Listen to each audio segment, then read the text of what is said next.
여러분 안녕하십니까? KBS 아메리칸 뉴스입니다. 조 바이든 당선인의 차기 정권 인수가 공식적으로 시작됩니다.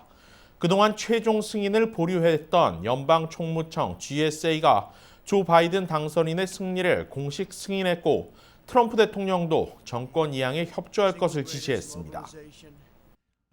연방총무청 GSA는 오늘 조 바이든 대통령 당선인 인수위에 공식적인 정권 인수 절차를 시작하겠다고 통보했습니다. 오늘 오후 에밀리 머피 연방총무청장의 공식 서한을 CNN이 입수해 처음으로 보도했습니다. 곧이어 트럼프 대통령도 정권 이양 절차가 시작됐음을 공식적으로 인정했습니다. 트럼프 대통령은 오늘 오후 트위터를 통해 미국의 최선의 이익을 위해 에밀리 청장과 연방총무청이 원래의 절차에 따라 필요한 일을 하도록 권고한다고 밝히고 백악관 팀에도 같은 내용을 지시했다고 밝혔습니다. 다만 트럼프 대통령은 에밀리 머피 연방총무청장이 헌신적으로 나라를 위해 일해왔지만 갖은 협박과 비난에 시달려왔다며 머피 청장과 가족 그리고 연방총무청 직원들을 향한 위협이 계속될 수 없기 때문에 이번 일을 지시했다고 여운을 남겼습니다. 아울러 대선 개표 결과에 대한 소송은 강력하게 지속될 것이며 이길 것으로 믿는다며 불복 소송 의지는 꺾지 않았습니다. 결과적으로 조 바이든 당선인은 본격적으로 정권 인수에 속도를 낼 수 있는 계기를 마련했습니다.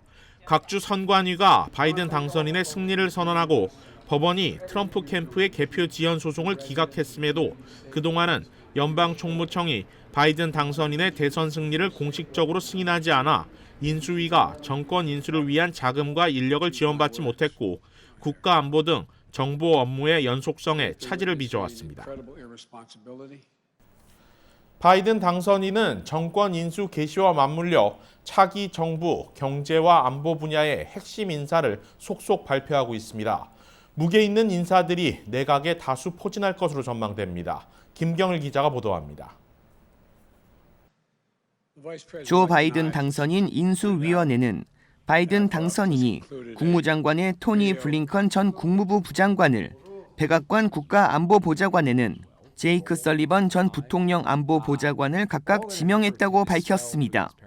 대외정책을 총괄하는 국무장관에 내정된 토니 블링컨 전 국무부 부장관은 2002년 상원 외교위원회 자문으로 시작된 바이든 당선인과의 인연을 시작으로 바이든 캠프 외교 안보 분야 고위 고문을 지냈습니다. 불리한 국가에는 상응하는 대가를 해야 한다는 외교 강경파로 국무부 부장관 시절 대북 제재를 강조했고 최근 김정은 북한 국무위원장을 향해 세계 최악의 폭군이라 비난하기도 했습니다. 백악관 국가안보보좌관에 내정된 제이크 설리번은 43살의 나이로 미 역사상 가장 젊은 국가안보보좌관으로 기록될 전망입니다. 바이든 당선인이 상원 외교위원장으로 재임한 2002년 상원 외교위 총괄국장으로 보좌했습니다. 바이든 당선인의 경제 메시지의 핵심인 더 나은 재건 계획 구상도 도왔습니다. 기후정책 담당 대통령 특사로 민주당 대선 후보 출신인 존 케리 전 국무부 장관이 임명됐습니다. 케리 전 장관은 2015년 파리 기후협정 체결 당시 국무장관으로 활동했었습니다. 존 케리 전 국무장관은 트럼프 대통령의 파리 기후변화 협정 탈퇴를 강하게 비판해왔습니다. 재무장관으로는 전 연방준비제도 의장을 지냈던 제닛 옐런이 낙점됐습니다. 상원 이준을 통과하면 옐런 전 의장은 미 역사상 최초의 여성 재무장관이 됩니다. 옐런 전 의장은 진보는 물론 공화당 상원에서도 지지를 얻고 있어 코로나 위기 극복을 위한 초당적 지지를 받을 수 있을 것으로 기대됩니다. 바이든 당선인이 발표한 핵심 인물들은 트럼프 행정부의 아메리칸 퍼스트와 정반대 성향을 가진 인물들입니다. 인수위는 취임 첫날부터 전염병, 테러, 핵 확산, 사이버 위협, 기후 변화까지 많은 과제들을 해결해 나갈 것이라고 밝혔습니다. KBS 뉴스 김경일입니다. 바이러스 확산세가 점차 심각해지면서 LA 카운티가 강력한 제재안을 꺼내들었습니다. 오는 수요일 이후부터는 그간 영업이 허용됐던 야외 영업이 금지되고 배달과 포장 판매만 허용됩니다. 자세한 소식 이우수 기자가 보도합니다. LA 카운티가 오는 수요일 밤 10시 이후 야외 영업을 전면 중단시키는 초강력 제재안을 발효했습니다. 추수감사절인 오는 목요일부터 다음 달 16일까지 3주간 시행될 이번 행정명령은 지역 내 모든 요식업소에 해당됩니다. 식당의 야외 영업을 전면 중단시키고 배달과 포장 서비스만 허가됩니다. 와인과 맥주를 제조하는 와이너리와 브루어리의 경우 소매 영업만 허가됩니다. LA 카운티는 그간 야외에서 영업하거나 부탄가스와 버너의 사용을 허용하는 등 유연하게 대처해왔습니다. 하지만 바바라 포레어 보건국장은 코로나 확산세가 점차 심각해짐에 따라 이번 행정명령은 불가피한 조치라고 밝혔습니다. 실제 LA 카운티에서는 닷새간 하루 평균 4,000명이 넘는 신규 확진자들이 발생하고 있습니다. 이번 환자 수 역시 지난달 대비 92%의 증가율을 나타내고 있습니다. 일일 평균 확진자 수가 5일 연속 4,500명을 넘거나 입원 환자 수가 2,000명을 넘을 경우 자택 대피령은 또다시 발효될 수 있습니다. LA 카운티에서 오늘 하루만 6,124명의 확진자가 나온 가운데 자택 대피령 역시 발효가 임박했다고 볼 수 있습니다. LA 카운티는 전면적인 셧다운이 이루어지기 이전 부분적인 행정명령을 통해 바이러스 전파를 억제한다는 계획이지만 추수감사절 연휴가 다가오는 가운데 얼마나 많은 효과를 나타낼 수 있을지는 미지수입니다. 한편 LA 카운티 지역 요식업 관계자들은 지역 정부의 이번 행정명령에 대해 강한 반감을 드러내고 있습니다. 연방정부의 추가 실업수당 지급도 중단된 상황에서 야외 영업 금지로 수많은 종업원들이 또다시 생계 위기에 처할 수 있다는 것이 그 이유입니다. KBS 뉴스 이우수입니다. 미국 정부가 다음 달 11일 백신 접종을 시작할 것이란 시간표를 내놨습니다. 물론 충분한 사람들이 백신을 맞고 집단 면역이 생기기까지는 앞으로도 많은 시간이 더 필요하겠지만 일단은 백신 낭보가 들려오며 코로나 종식에 기대감이 커지고 있습니다. 이채은 기자입니다.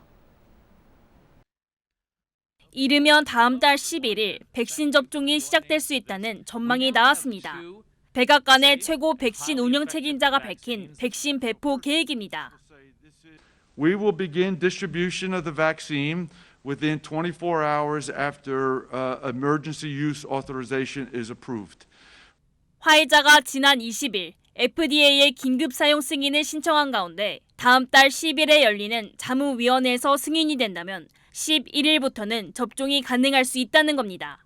접종이 시작되면 12월에는 최대 2천만 명, 이후 매달 3천만 명이 백신을 접종받게 될 전망입니다. 접종은 의료진이나 노인층 등 고위험군에게 우선적으로 제공될 계획입니다. 이러한 정부의 계획대로라면 내년 5월쯤엔 집단 면역 달성도 기대할 수 있습니다. 다만 최단 기간 내 백신이 개발된 만큼 안정성 문제로 접종을 거부하는 사람도 발생할 수 있어 집단 면역 달성이 늦춰질 가능성도 배제할 순 없습니다.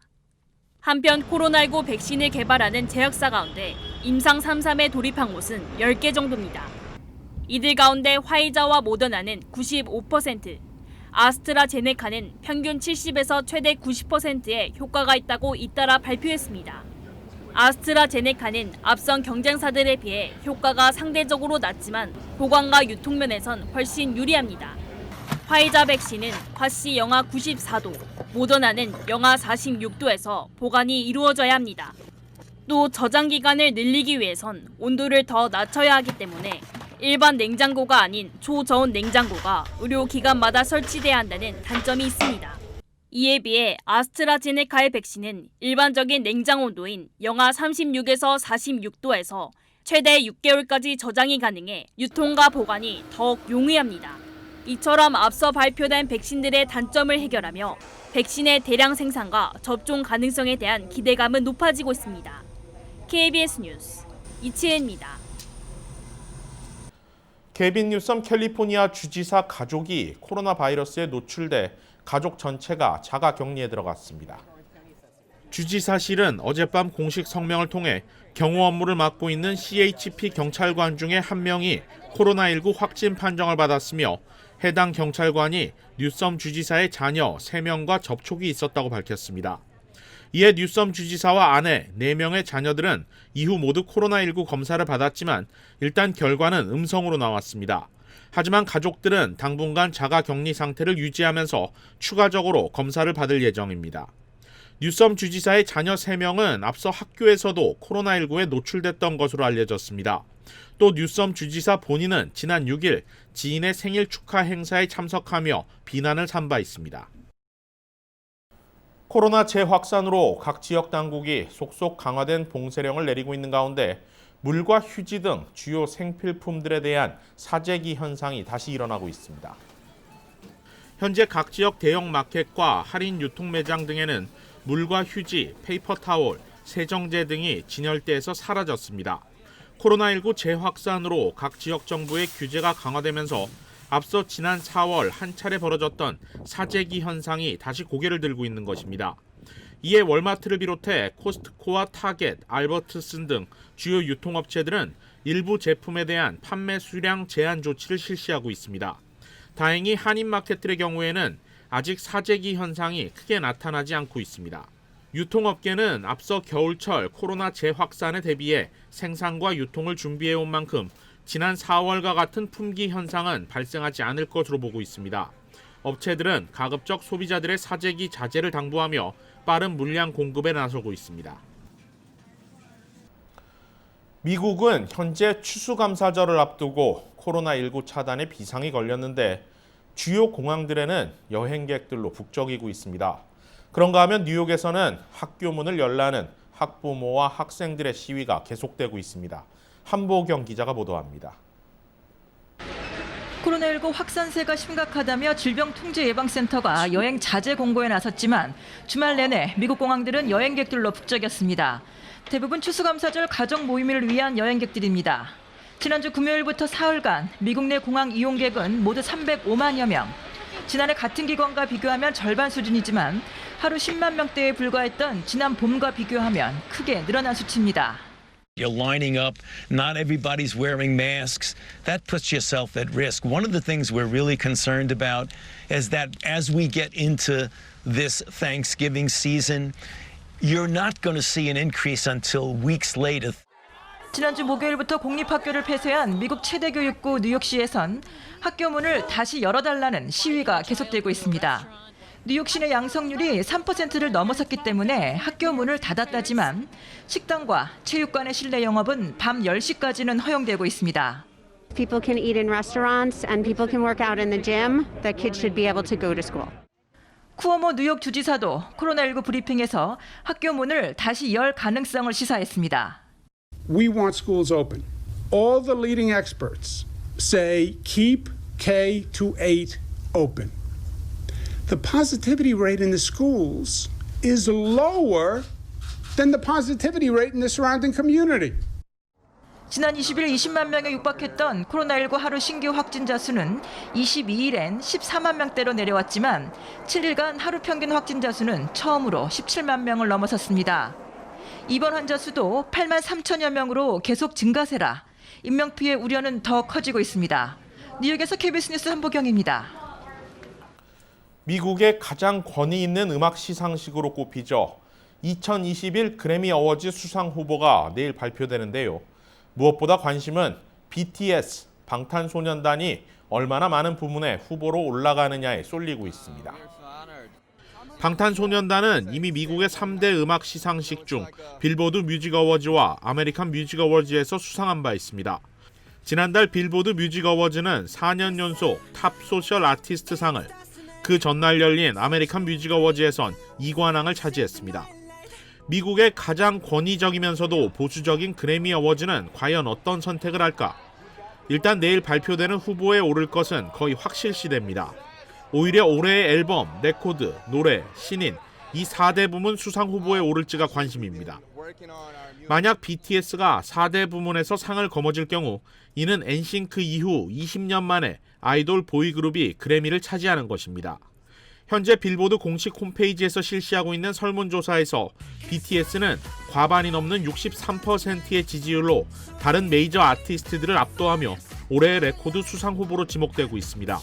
한편 그래미 시상식을 주관하는 미 레코딩 아카데미는 서부 시간으로 내일 오전 9시 주요 시상 부문 후보를 라이브 스트리밍으로 발표하며 본 시상식은 내년 1월 31일에 개최됩니다. 메디케어 정규 가입 기간이 다음 달 12월 7일까지 이어지는 가운데 자신에게 맞는 건강보험 플랜을 선택하기 위한 다양한 온라인 정보 제공이 이뤄지고 있습니다. 메디케어 홈페이지인 medicare.gov는 메디케어 플랜 파인더를 통해 각 플랜마다의 예상 비용을 비교할 수 있도록 하고 있습니다. 처방약 플랜인 메디케어 파트 D의 경우 현재 복용하고 있는 약 이름을 입력하면 각 플랜마다 혜택 여부를 확인할 수 있습니다. 또 메디케어 어드밴티지 플랜인 파트 C 역시 각 보험사마다 다양한 옵션을 제시하는 온라인 워크숍과 상담을 진행하고 있습니다. 한편 이 기간 동안 메디케어 수혜자들을 대상으로 하는 사기 범죄에 대한 주의도 필요합니다. 메디케어 당국은 확인되지 않은 보험사나 의료 서비스 사칭 전화 또는 이메일, 문자는 대응하지 말 것을 당부하고 있습니다. 한편 대형 건강보험사 휴메나는 메디케어 가입 기간 동안 한국어 세일즈 에이전트를 통해 다양한 보조 혜택 플랜을 제공하고 있습니다. 처음으로 지정된 한국 김치의 날을 맞아 김치의 우수성을 알리는 행사가 지난 주말 오렌지 카운티에서 열렸습니다. 이번 행사는 11월 22일이 김치의 날로 한국에서 법정 기념일로 지정된 것을 기념해 한국과 미국, 영국, 프랑스, 베트남, 러시아, 호주 등 7개 국가에서 동시에 개최됐습니다. 참석자들은 김치를 직접 담궈보며 김치의 우수성을 체험했습니다. 박경재 LA 총영사는 팬데믹 사태 장기화 속에 면역력 증진 효과가 좋은 김치가 미국 내에서 각광을 받고 있다며 김치를 글로벌 건강식품으로 자리매김하도록 아낌없는 지원에 나설 것이라고 밝혔습니다. 한편 이날 행사에는 요리업계에 영향을 미치는 여러 소셜 인플루언서들을 비롯해 영킴과 태미킴, 데이브민, 프레드 정 등 한인 정치인들도 대거 참석해 김치의 우수성을 알리는 데 힘을 더했습니다.